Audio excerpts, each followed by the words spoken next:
May nag-comment doon sa nakaraang video na ginawa ko at meron po siyang kahilingan sa panalangin. And sa videong ito, yun po ang ating bibigyang tugon at ganito po ang kanyang sinabi.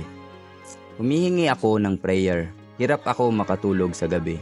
Salamat sa kapatid natin na ito na nagbigay ng kanyang prayer request. And baka ikaw na nanonood ngayon na nasa kabilang screen ay isa ka rin sa nakakaranas ng ganitong sitwasyon sa iyong buhay na nahihirapan ka sa pagtulog sa gabi. Ay hayaan mo na isama kita sa prayer, hayaan mo na isama kita sa panalangin sa oras na ito. Pero bago ko simulan ang prayer ko para sa iyo, ay hayaan mo munang basahin ko para sa iyo ang verse na ito.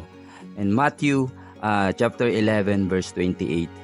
Lumapit kayo sa akin, kayong lahat na nahihirapan at lubhang nabibigatan sa inyong pasanin, at kayo'y bibigyan ko ng kapahingahan. Purihin po ang salita ng Diyos and let us pray.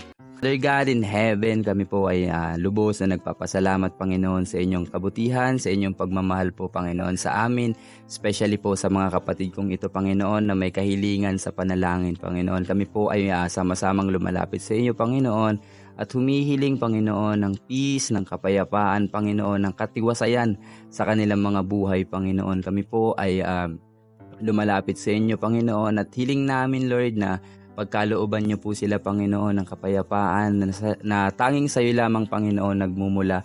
Lord, walang imposible sa inyo, Panginoon, dahil alam namin, Lord, ang lahat ng lumalapit sa inyo. Alam ko po, Panginoon, na ang lahat ng mga kapatid namin na lumalapit sa inyo, Panginoon, ay hindi mapapahiya.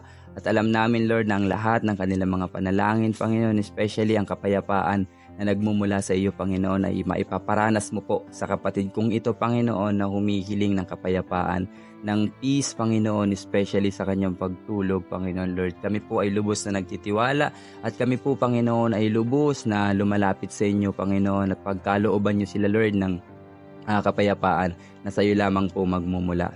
Lord, hindi ko man po alam kung ano ang eksaktong kanyang nararanasan sa oras na ito.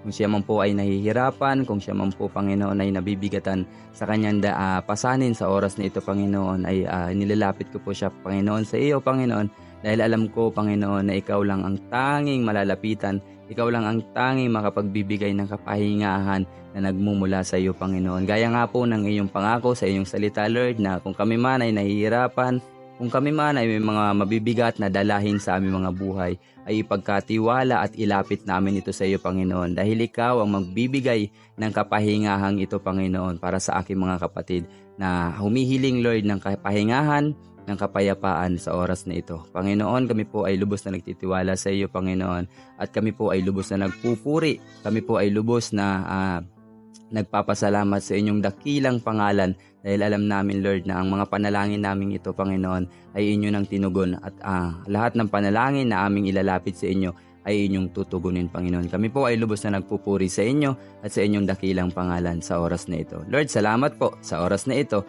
Pagpalain niyo po ang aking mga kapatid na ito, Panginoon. Ingatan, proteksyonan, Panginoon, sa kanilang pang-araw-araw na pamumuhay, Panginoon. Lord, salamat sa inyong pagmamahal. Salamat sa inyong kabutihan sa aking mga kapatid na ito sa oras na ito, Panginoon. Sa iyo po namin ibinabalik ang lahat ng papuri, ang lahat ng pasasalamat. In Jesus' mighty name we pray.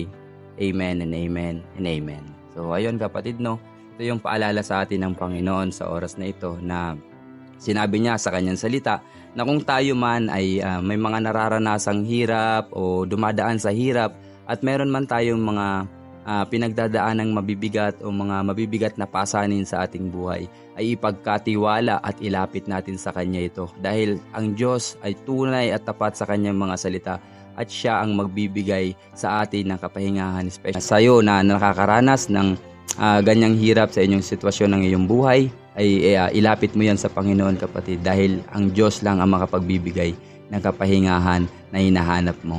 And sana na-encourage ka sa video ito at pwede mo ring i-follow ang page na ito dahil nag-upload ako dito ng mga prayer at encouragement na nangangailangan ng mga prayer at encouragement. And kung kayo man po ay may mga prayer request or may mga prayer concerns kayo, ay pwede po kayo mag-comment sa baba at yan po ay bibigyan tugon natin at isasama natin sa panalangin. And yun lang po ang paalala sa atin ng Panginoon sa oras na ito. And lagi po natin tatandaan, no, na God is good all the time, and all the time God is good. God bless.